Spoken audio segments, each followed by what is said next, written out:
think I need unless you want to do it for me. Okay, which one is forward? Down? Yeah. Okay. I have never been able to successfully operate the clicker, so my apologies if I still can't operate the clicker. Good evening, everyone. Good evening. Tonight I am going to talk to you about the Table Topics contest. Most people think you have to be very resilient to do table topics, and yeah, you kind of do. Table Topics is, for those of you who don't know, Table Topics is an impromptu speaking session.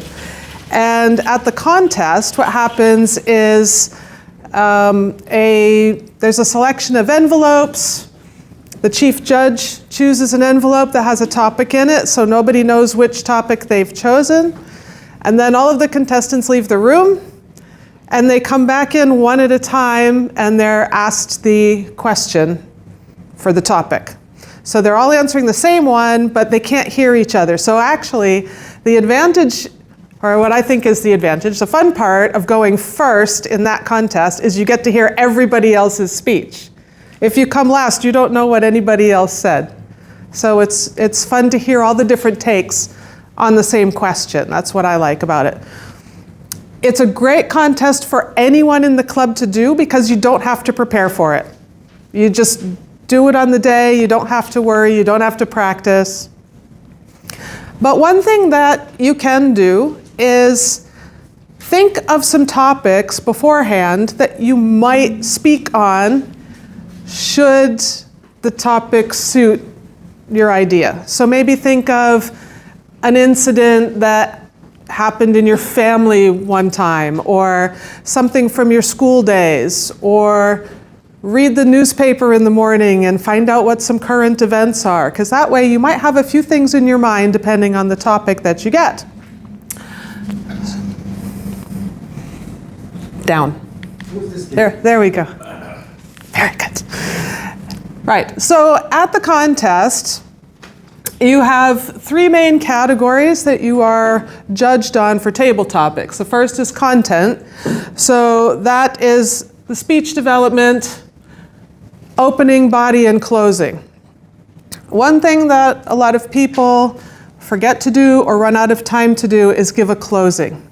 So you always have to sum up in some way whatever you've been talking about. Effectiveness, what kind of response are you getting from the audience? That's very important. The delivery is 30%. So that is your body language, how you're using the speaking area or not using the speaking area, maybe your vocal variety, things like that. Well, actually, that's the voice part. Voice is your volume. Can people hear you? Do you enunciate well? Things like that. And then the last one, which is 15%, is language. So is the language you're using appropriate to the topic that you are delivering your speech on? And also your grammar, pronunciation, word selection, those kind of things. I've had people say, oh, nobody cares about your grammar. I'm often the grammarian. I beg to differ on that point. So, but those are the things that you'll be judged on. And but the main thing is content. Content is king. So you need to have enough content, interesting content, engaging content. So one thing to remember is even though you're talking about a topic, you're telling a story. And if possible, it's a good idea to try to insert some kind of personal story because that will usually get the audience involved. So I am going to give you, this doesn't work for every topic you might get, but these are some good strategies for table topic speeches. So one that you often hear is the Oreo technique. So Oreo, I learned it as Oreo, not prep, but it's the same thing. Opinion, reason, example, opinion. So, for example, you could do something like, you know what, I think samosas are the best snack to have at a Toastmasters meeting. Now the reason is because people come directly from work, sometimes they're hungry, they get here, they're starving, and a samosa is a great snack to fill everybody up so they can make it through the whole meeting. So then an example, right? So an example would be like, you know, one time, last week I came to Toastmasters and I was really hungry. And for some reason, because we were having a special, different kind of meeting, we got different snacks. We had muffins last week. But I was dead set on having a samosa when I got here. I was so hungry. And when I went over to the table and it was just muffins, I was so disappointed. So this week, I was very happy to see that we once again had samosas in the break area, right? So, opinion, reason, example, opinion, okay? I had a topic in a contest one time. Okay, now this is another thing. Sometimes you get really bizarre questions. Would you rather be a giraffe neck or an elephant trunk? This was in my first contest. What are you talking about? Okay. So now one thing is, just take a stand. It doesn't have to be, you don't have to sit here and go, oh, would I really rather be a giraffe neck or an elephant trunk? Which one? Pick one, just pick one. Like nobody knows what your real opinion is. You can completely lie and nobody will know as long as you do it convincingly. Okay? Because you're talking about a topic, you're not telling like the truth about yourself, if that makes sense. So say something convincing that will engage the audience and answer the question. All right. Next one is a timeline. Past, present, and future. PPF. All right? So for example, the question might be something like, what is a big change that has happened? What is your favorite big change that has happened in Dubai? Okay? When I first moved to Dubai, you had to pay your entire year's rent in one check. One check! Who the heck does that? Right? I have never seen that in my entire life. I panicked. So for those of you who are here a little more recently, you used to have your work pay like all of your rent in advance, and then you were basically paying your work back all year, okay? Now, in the present, you can typically, like if you've got a fairly flexible landlord, you can pay in 4 checks or 2 checks. Usually, the less checks you pay in, you get a bigger discount if you pay in less checks because they like that. But did you know that they have just announced that in the very near future, you're going to be able to pay your rent monthly, and it's going to come as a digital transaction out of your bank account? How convenient is that going to be? That's going to be fantastic, because you won't have to write 12 post-dated checks and sign your name on 12 post-dated checks that they're going to come back and say, your signature doesn't match the one that you signed the first time when you first made your bank account 12 years ago, right? So there you go. Past, present, future. Okay, next one is PAS. Problem, analysis, and solution. So for example, if they said, name something in Dubai that could be improved, for example. You might say, okay, well, big problem, as you all know from tonight, is the traffic. And it used to be you could zip right over here in 20 minutes. Now you're talking an hour, sometimes more. And it makes it very difficult to get to the meeting on time. Analysis.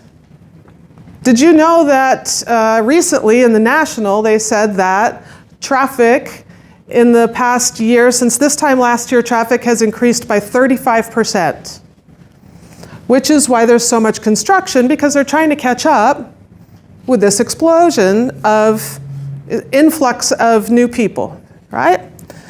Solution, you know what you could do? Everybody could start taking the metro. They could add some more trains to the metro, have the trains run more often, and you could get to your meeting on time without ever getting onto the road.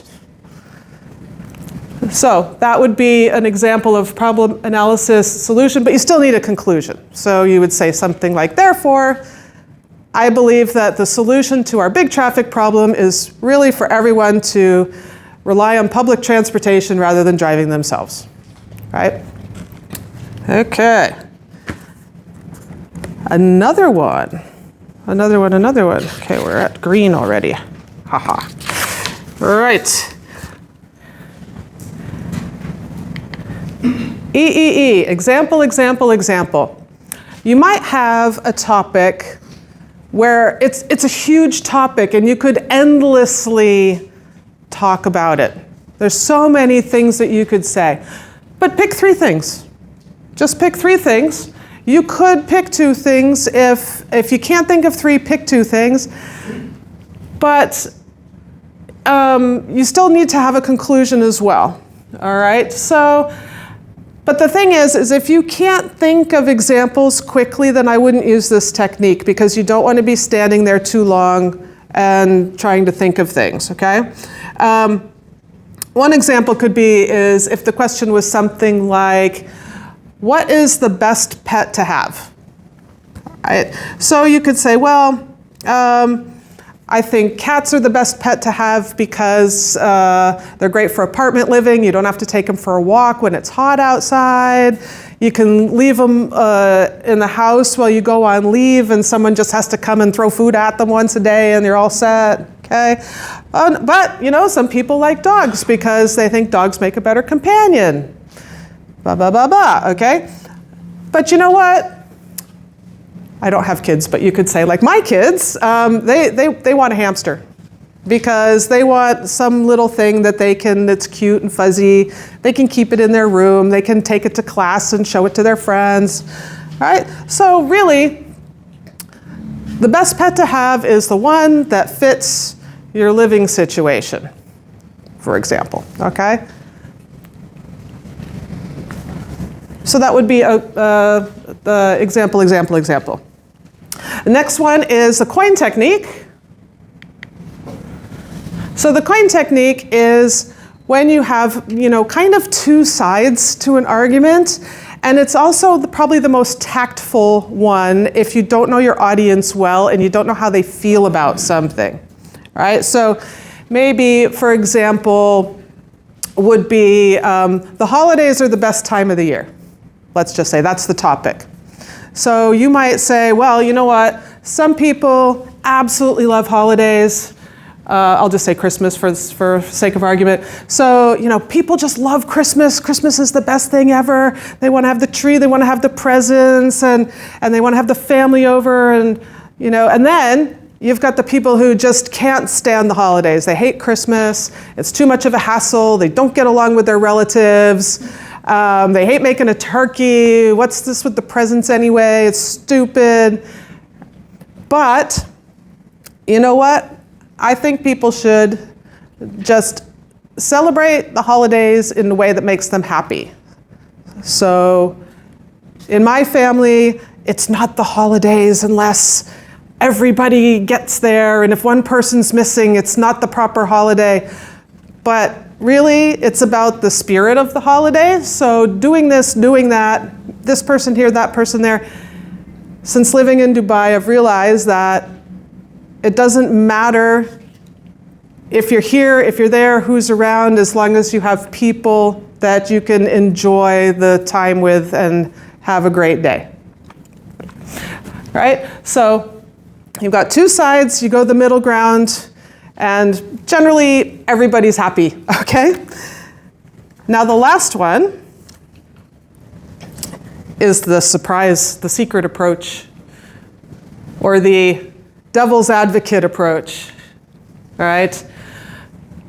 Right, so if you dare to be different, this is the approach to use. I tried this once, and well, I probably tried it more than once. There was one time I tried it and I was very successful, and then I went over my time. So you also have to stay mindful of the time. But the question was something like, what do you love about living in Dubai? And I just went up and I said, you know what? I hate Dubai. I don't like living in Dubai. The only reason I came to this stupid country was so I could pay off my student loans, and I'm just gonna pay off my student loans and I'm gonna go home. And I don't like anything about, and I just kind of, and I would, I'm just making stuff up. I love living in Dubai, right? Like I said, you can lie. You can lie for the sake of a engaging speech, right?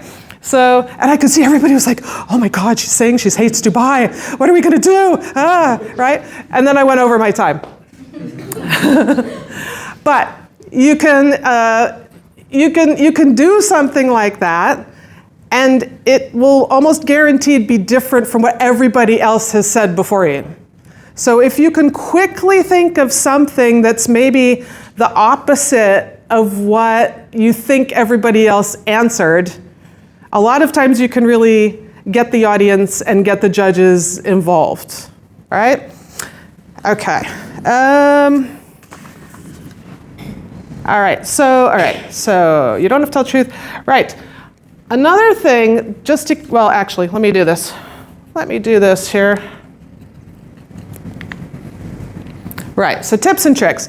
Use your imagination, have fun, listen carefully to the topic. So the thing is, you can answer the topic differently than they meant it, as long as you follow the topic. So for example, one time I had the topic, winter is coming, right? I guess especially if you guys watch Game of Thrones, that means something to you. I never watched Game of Thrones, all right? So I said, okay, hey, winter's coming. I get to go sledding. I can have hot chocolate. That means Christmas is almost here because winter is coming. I went off on winter, the topic of winter. So I still answered the question correctly. It just wasn't what they had in mind, right? But you have to listen carefully to the topic, because if you completely mishear the topic and you don't answer the question, then you'll be disqualified, okay?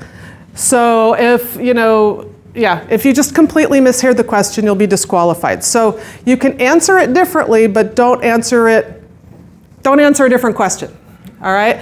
Take a moment to think before you start talking, because as soon as you move or make a sound, your time starts, all right?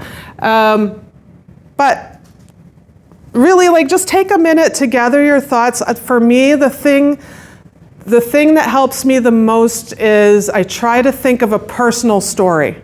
How can I put this into a personal story? It doesn't always work, but that's usually my starting point. Smile. Try not to look like you're freaking out, all right? Read the newspaper that day. Act confident. Just fake it till you make it, really? That's the best way to put it, okay? Don't apologize. Don't say, oh, I'm sorry, I don't know, just don't.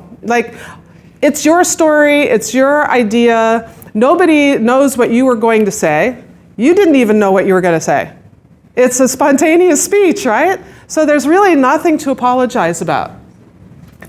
Try not to, kind of stand there and look like you're thinking. Obviously you can stand there and think, but you don't have to put on a thinking pose, I guess, if you want to call it that. Don't worry about winning. You don't know what everybody else said. There's no way of knowing what everybody else said. And try not to pre-plan things, because some people actually do this. They come with they come with a pen or something, and they're like, okay, if I have an opportunity, I'm going to get this pen out so I can use a prop. But a lot of times that turns into a distraction and it throws off your train of thought. Right? So try not to pre-plan too much, but like I said, if you read the newspaper or think of a couple personal stories before you go to the table topics contest, then that will also help you maybe come up with some ideas on the spur of the moment. Was there anything else I wanted to say? Right? Be yourself. Right? Just be yourself. And I would encourage anyone who is attending the contest to do table topics.